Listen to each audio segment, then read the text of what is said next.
छठ व्रत की पौराणिक कथा एवं संपूर्ण पूजा विधि। कौन है छठ मैया, क्यों करते हैं छठ पूजा। कार्तिक शुक्ल पक्ष की षष्ठी को छठ पर्व मनाए जाने का विधान है। ये 4 दिवसीय पर्व मुख्य रूप से बिहार में मनाया जाता है। कार्तिक मास की अमावस्या को दिवाली मनाने के 6 दिन बाद कार्तिक शुक्ल को मनाए जाने के कारण इसे छठ कहा जाता है। यह 4 दिनों का त्योहार है और इसमें साफ सफाई का खास ध्यान रखा जाता है। इस त्योहार में गलती की कोई जगह नहीं होती। इस व्रत को करने के नियम इतने ज्यादा कठिन हैं, इस वजह से इसे महापर्व और महाव्रत के नाम से संबोधित किया जाता है। कौन है छठी मैया। मान्यता है कि छठ देवी सूर्य देव की बहन है और उन्हीं को प्रसन्न करने के लिए जीवन के महत्वपूर्ण अवयवों में सूर्य व जल की महत्वता को मानते हुए इन्हें साक्षी मानकर भगवान सूर्य की आराधना तथा उनका धन्यवाद करते हुए माँ गंगा, यमुना या किसी भी पवित्र नदी या तालाब के किनारे यह पूजा की जाती है। षष्ठी माँ यानी छठ माता बच्चों की रक्षा करने वाली देवी हैं। इस व्रत को करने से संतान को लंबी आयु का वरदान मिलता है। मार्कंडेय पुराण में इस बात का उल्लेख मिलता है कि सृष्टि की अधिशाष्टी प्रकृति देवी ने अपने आप को 6 भागों में विभाजित किया है। इनके छठे अंश को सर्वश्रेष्ठ मातृ देवी के रूप में जाना जाता है, जो ब्रह्मा की मानस पुत्री हैं। वो बच्चों की रक्षा करने वाली देवी हैं।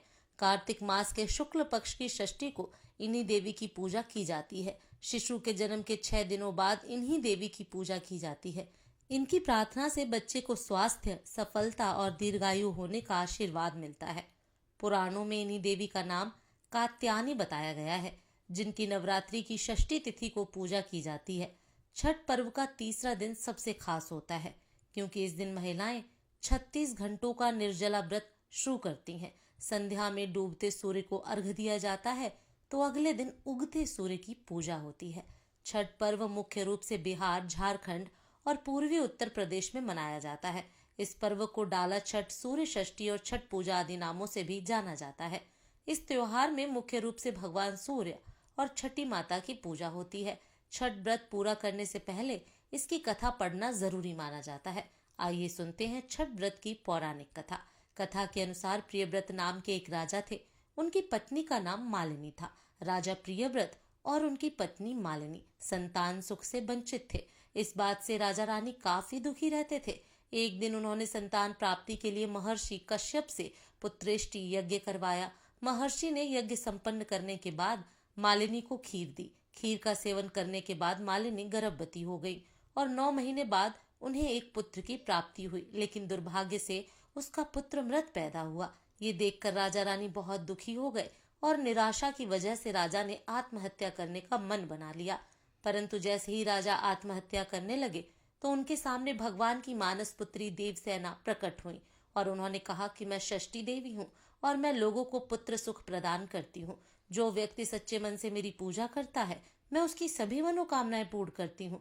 राजन, यदि तुम मेरी विधि विधान से पूजा करोगे तो मैं तुम्हें पुत्र रत्न प्राप्ति का वरदान दूंगी। देवी के कहे अनुसार राजा प्रियव्रत ने कार्तिक शुक्ल की षष्ठी तिथि को देवी षष्ठी की पूजा की। इस पूजा के फलस्वरूप रानी मालिनी एक बार फिर से गर्भवती हुई और ठीक 9 महीने बाद उन्हें एक सुंदर पुत्र की प्राप्ति हुई। कहते हैं तभी से छठ पर्व मनाए जाने की परंपरा शुरू हुई। इस पर्व से जुड़ी एक और कथा है, जिसके अनुसार महाभारत काल में जब जुए में पांडव अपना सारा राजपाट हार गए थे, तब द्रौपदी ने छठ व्रत रखा था। द्रौपदी के व्रत से प्रसन्न होकर षष्ठी देवी ने पांडवों को उनका राजपाट वापस दिला दिया था। वहीं एक अन्य पौराणिक कथा के मुताबिक महाभारत काल में सूर्य पुत्र कर्ण ने सबसे पहले सूर्य देव की पूजा की थी और कहा जाता है कि घंटों पानी में खड़े होकर कर्ण सूर्य देव को अर्घ्य देते थे। सूर्य देव की कृपा से कर्ण एक महान योद्धा बना था। आज भी छठ में अर्घ्य दान की यही परंपरा चली आ रही है। छठ पूजा के लिए जरूरी है ये सामग्रियां। छठ पूजा के लिए कुछ सामग्रियों की विशेष आवश्यकता होती है। माना जाता है कि इन पूजन सामग्रियों के बिना छठ पर्व पूरा नहीं होता है। छठ पूजा की पूजन सामग्रियों में बांस की टोकरी, सूप, नारियल, पत्ते लगे गन्ने, अक्षत, सिंदूर, धूप, दीप, थाली, लोटा, नए वस्त्र, नारियल पानी भरा, अदरक का हरा पौधा, मौसम के अनुकूल फल, मिट्टी या पीतल का कलश, कुमकुम, पान तथा सुपारी। छठ पूजा की विधि। छठ पूजा के दिन सुबह ब्रह्म मुहूर्त में उठें और स्नान आदि से निवृत्त होकर छठ व्रत का संकल्प लें। इस कर्म में सूर्य देव और षष्ठी मैया का ध्यान करें। व्रती को छठ पूजा के दिन अन्न ग्रहण नहीं करना होता है। संभव हो तो निर्जला व्रत रहकर उसका विधिवत पालन करें। छठ के पहले दिन संध्याकालीन अर्घ होता है, जिसमें डूबते हुए सूर्य को अर्घ दिया जाता है। ऐसे में इस दिन सूर्यास्त से थोड़ा पहले छठ घाट पर पहुंचे और वहां स्नान करने के बाद अस्ताचलगामी सूर्य को पूरी निष्ठा के साथ अर्घ दे। इस दिन भगवान सूर्य को अर्घ देने के लिए बांस या पीतल की टोकरी या सूप का उपयोग किया जाता है। ऐसे में बांस या पीतल की टोकरी का इस्तेमाल करते हुए सूर्य देव को अर्घ दें। छठ पूजा में जिन टोकरियों या सूपों का इस्तेमाल किया जाता है, उसमें फल, फूल, गन्ने, पकवान इत्यादि समेत पूरी पूजन सामग्रियों को अच्छी प्रकार रखें। इसके साथ ही सूप या टोकरी पर सिंदूर लगाएं। सूर्य देव को अर्घ देते वक्त टोकरी में सभी पूजन सामग्रियों का होना बेहद जरूरी होता है। ऐसे में इस बात का विशेष ध्यान रखें। इसके साथ ही पूरे दिन और रात भर निर्जला व्रत रखकर अगले दिन सुबह उगते हुए सूर्य को जल अर्पित करें। सूर्य देव को अर्घ निवेदित करने के साथ ही मन उनसे अपनी मनोकामना कहें। छठ पूजा के दौरान कब क्या करना है? 5 नवंबर 2024 को होगा नहाय खाए। छठ पूजा के पहले दिन नहाय खाए होता है। इस दिन व्रती स्नान एवं ध्यान करने के बाद कद्दू भात का सेवन करती है। छठ व्रती को नहाय खाए के दिन शुद्ध और सात्विक भोजन ग्रहण करना होता है। इसके साथ ही इस दिन जब छठी व्रती भोजन कर लेती है, तभी घर के अन्य सदस्य भोजन करते हैं। इस साल छठ पूजा का नहाय खाए 5 नवंबर को है।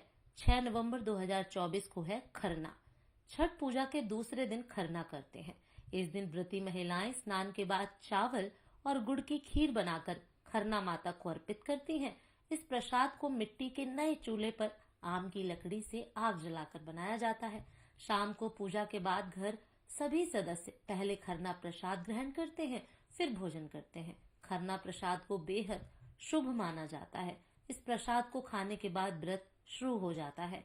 इस दिन नमक नहीं खाया जाता। इस साल छठ पर्व का खरना 6 नवंबर को है। 7 नवंबर 2024 को डूबते सूर्य को अर्घ। छठ पूजा का तीसरा दिन बहुत खास होता है।